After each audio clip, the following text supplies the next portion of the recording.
Hello, my name is Autumn Neary. I'm an associate curator at the Petersen Automotive Museum. Today, we're in our exhibition, Alternating Currents, the Fall and Rise of Electric Vehicles, sponsored by Optima and BMW North America. I'm very excited today to be speaking with Alan Cocconi, who was at the center of the modern EV movement in the late 80s and early 90s. Thank you so much for joining me, Alan. Well, it's a pleasure to be here, and it's nice to see these cars again. Hadn't seen either one for a while. That's amazing. Now, why don't you get started telling us a bit about your background and how you got involved in the EV industry? Well, I've been a power electronics engineer after graduating from Caltech, and I'd been involved in other power electronics projects that weren't vehicle related. When I got a call from AeroVironment that they had a contract to do the SunRaycer. And that was my first electric car.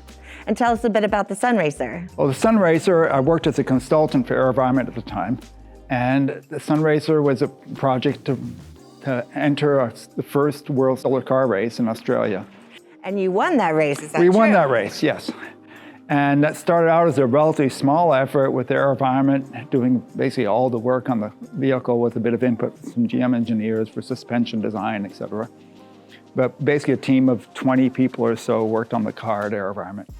That's fantastic. And that leads us to our first vehicle, the GM Impact concept car.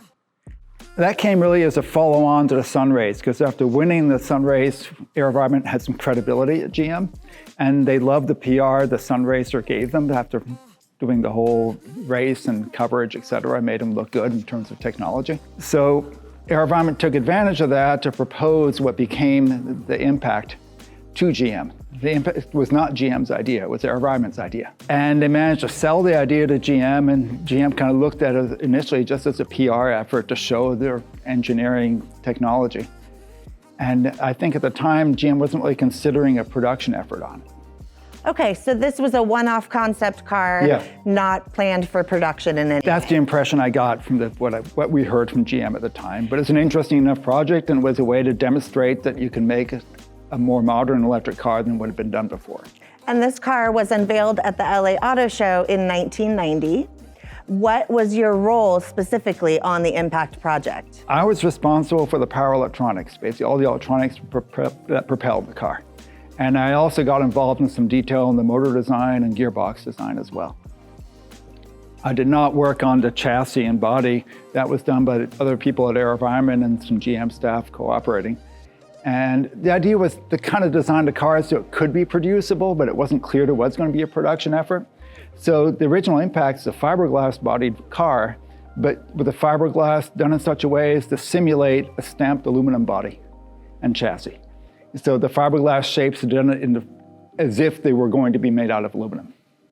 Some unique things about the drivetrain approach to the Impact. It actually has two motors, one for each front wheel. And the history behind that is not that that was really a design goal, it was that we'd never built, at least I personally had never built anything at such a high power level. We needed 100 kilowatts total. And my experience that up till then was a 7 kilowatt motor drive for the SunRaycer. And so making two 50 kilowatt motor drives seemed less intimidating and an easier development project. So then we just had to duplicate it, put one on the right, one on the left. So that's why this had two separate motors, because it made the whole development process a bit less scary. And it worked well, and it gave us the 100 kilowatts total we wanted. And later on, the Impact went to a one-motor approach, which was the rational thing to do once everybody had the experience working at this sort of power level. So another thing we pioneered in the Impact was the one-pedal driving approach, which now has become common in all electric cars. Back then, it was quite unusual. Nobody really looked at doing things that way. And this car had regen braking with 8 adjustable regen levels, which is actually more than most modern cars provide. And that kind of showed that the electric cars could have some unique benefits over just traditional drivetrains in terms of drivability. At the time, 0 to 60 in 8 seconds was quite a high-performance car. Today it isn't, but back then it was. And it was a very smooth, nice driving car, and it really was a wonderful experience to feel something that was fundamentally different from the cars everybody had driven up till that time. So AeroVironment had a very strong design influence on the styling department to make a car that was rational from an engineering point of view. With two motors, you can do traction control better in terms of controlling the torque left and right for active traction control. So it gives you more freedom that way. And also some of the newer cars that have extremely high power have some of the same problems I had. It's difficult to make one motor at that power level. And with two motors, you don't need to make a differential because each motor feeds the wheel directly. However, one thing we ran into on the impact, which has certainly been solved since then, is that if one motor shuts off, you can get some weird steering effects, which initially in development of this car, we had some problems with some overload conditions. Occasionally would shut off one motor, and then the car would try and pull you into the ditch, which is not pleasant. I went across the country with it to various GM facilities to demonstrate it as soon as we had it running. And there we didn't let any of the GM executives drive it because at the time we still had the trouble with one motor shutting off occasionally and steering the car sideways. So I was always the driver and the GM executive in the passenger seat. And we did that many times because I knew what to expect. It's very satisfying to see that all that effort finally has come to fruition and is developing a whole new segment of the auto industry. So can you tell me a bit about some of your early projects with AC Propulsion and why you started the company? Once I'd finished transferring the technology which I developed for the Impact to Hughes Aircraft, who was taking on the responsibility for productionizing my initial prototype work into what became the EV1, I kind of felt my role was over in that project. Because I'm the sort of person who likes to work alone on small projects, and I wasn't going to become a GM employee. That's not the sort of thing I like to do. So then I felt it was a good time to start my own R&D effort with AC Propulsion. And what were some of the early drivetrains that you worked on for other car companies? It was basically, we didn't really work for other car companies initially. I wanted to develop a drivetrain building on what I'd learned on the Impact project to add some improvements and new ideas I had, and basically how to do the integrated charging better and a more modern design approach. And that's what we worked on at AC Propulsion, is developing one good drivetrain, and we put them in various vehicles initially for demos, and then we had some contracts from Volkswagen, Volvo, Honda, others to do demonstration vehicles, doing conversions of the various different platforms. And in the mid-90s, you actually hand-built 3 of your own vehicle, and that brings us to the T-Zero, which is here. We realized we'd like to have a vehicle that drew more attention than just a converted Honda Civic or a VW Bug, something more spectacular. And I'd actually read a review in Road and Track magazine of the Pioneer Sport Tech, which is what this car is based on. So we actually licensed the technology from Pioneer and got a prototype chassis from him, and adapted it to the electric propulsion, and felt it'd be a good showpiece to show extreme performance, 0 to 60 in 5 seconds at the time, with lead-acid batteries. And that's what became the T-Zero. And this is the original lead-acid version. The first one was our own prototype, and we sold 2 of the lead-acid ones. And we initially hoped to make a business selling high-end specialty sports cars. But the whole idea of T-Zero was time zero. It's how you call the start of a measurement in engineering or in physics. The idea this might be the start of a new approach to transportation. And in the end, we realized that was a very difficult thing to do in terms of being profitable at all. But luckily, the high visibility did help in terms of publicizing our technology. And I kind of joke now that the present EVs, I feel, are too focused on performance. I claim that our focus on performance was a gimmick. It was not supposed to be taken seriously. And now the industry is taken, I feel, too seriously, offering these cars with ridiculous amounts of horsepower that really is not necessary for normal driving. The T-Zero body style you see here is based pretty closely on the molds we got from Pioneer, but we tried to modernize some of the design details to make it more of our own and a bit more up to date. And so it's somewhat modified from the original Pioneer design. And with the lead-acid batteries, our approach was to put the batteries in the outside because they actually are reasonably good crash barrier protection for the passengers. Because lead-acid batteries, when they're hit in an accident, don't do anything terrible. And a lot of weight in the outside actually protects you. So that was our approach for the mounting of the batteries, and allowed us to keep a very low profile and somewhat compact vehicle. So that basically is the layout. The aerodynamics of the car is not great with this notchback roof, etc., but it's so tiny that the overall performance ends up being good in terms of efficiency and range. And with lead-acid batteries, it had about 120-mile range, and under best conditions, and the battery pack was quite new. When we were developing this car, we worked quite closely with the Optima battery. We'd selected their battery initially because we realized it was one of the few starved electrolyte batteries that offered the performance we needed. And Optima helped us with the battery engineers making batteries tailored more towards propulsion rather than just starting applications. So with better cycle life and more capacity. And they would build special batches of batteries for us when we ordered them and give them to us at a pretty good discount, such that we could further our development. And we're very grateful for the support Optima offered us during the development of the T-Zero.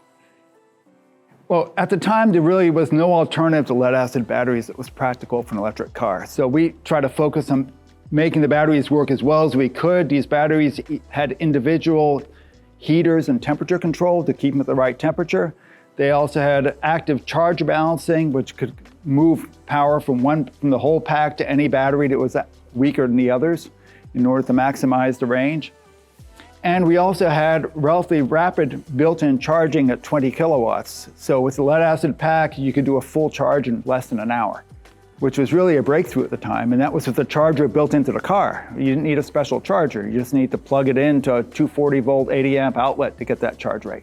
This was about 2,500 pounds, and which is quite a bit for a small car like this. And we did quite a bit of work with active traction control and suspension design in order to get the handling to be safe, because we had actually some unpleasant experiences at first.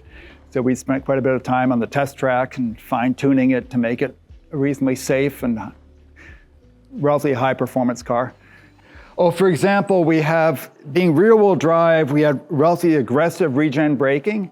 And we found out in wet conditions in a turn, the regen braking could lead to the car spinning out. So we had to put a feature in that when it detects lateral Gs, it gradually fades out some of the regen braking in order not to apply too much regen braking in sharp turns. So that's an example of one of the handling controls we had to add electronically in order to make the car safer.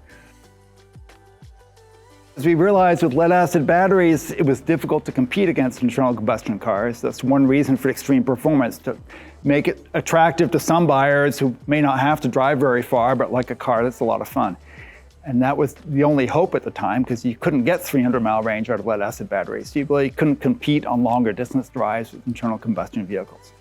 But our approach was always do the best you can with available technology. Don't sit there waiting for the best battery to come along and then start working on a car. And that paid off when finally the lithium batteries from the laptop industry became mature, and I did some testing on that actually in a completely different application. I was interested in solar-powered unmanned aerial vehicles. And for that, you really need to have much higher energy density batteries in order to fly overnight to use the solar power the next day in an airplane. And that led me to test these laptop cells, the lithium cells that were being at the time introduced into the laptop industry. And maybe realize how good those cells were, and that would be possible to use and propel an electric car. So I used a pack of about 120 of these cells in my airplane. So I got some confidence you could put many of them together and they'd behave and work reliably. And then I realized, well, if you put 6,800 in a car, it might work, which at the time seemed like a crazy idea to everybody in the auto industry. They all told me, you're completely nuts. This is just ridiculous to put 6,800 batteries in a car. But we did it, and it worked. And that's how the Teslas are still being made, with thousands of batteries. So it's a concept that at the time was totally rejected by the auto industry, but we showed it could work. When this car in the lead-acid configuration was being tested, we realized we really wanted to be able to drive longer distances than the pack would allow us to. Plus, I enjoyed driving the car. I wanted to take it everywhere and get experience with it on the road in order to really test out all the drive system. So the only way to get more range was to have a range extender or a hybrid power plant of some kind. And the configuration we chose is put it in the trailer so you don't ruin the car with all this extra hardware when you might not need it all the time. And so we built a compact trailer with what was in the final version a 22 kilowatt generator in it, powered by a Kawasaki 500 motorcycle engine. And with that trailer behind it, the car would get about 30 miles per gallon. You could drive all day long at 80 or 85 miles an hour and keep the battery charged.